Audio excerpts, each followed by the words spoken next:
最近有民眾翕到講，有人專工載食屍去高雄的壽山飼高山仔，國家自然公園管理處就表示講，這是違法的行為，烏白飼高山仔一擺會當罰3000塊，賣當連續來處罰。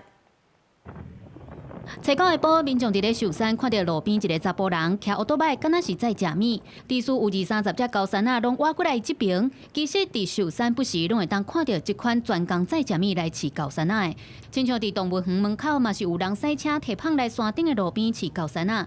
大部分的民眾攏無認同這款的做法，不過來爬山的民眾也是定定會拄到。相對比較狀況比較不好的水果啦。或者是那種狗糧之類的，還是有一些人會跟他們講說，勸他們最好不要了，然後甚至有吵架的都有。有民眾發現載食米來山頂飼高山仔，敢若攏固定迄幾個人，有時嘛有外地遊客。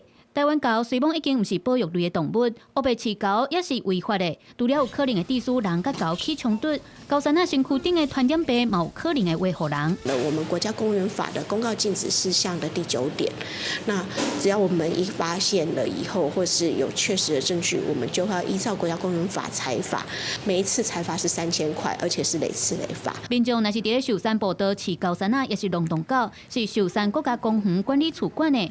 若是佇咧山路，農業局也會當依照高雄市野生動物保育自治條例，罰5000至1萬塊的罰款。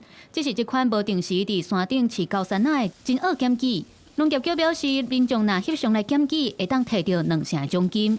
記者顧昭陽高雄報道。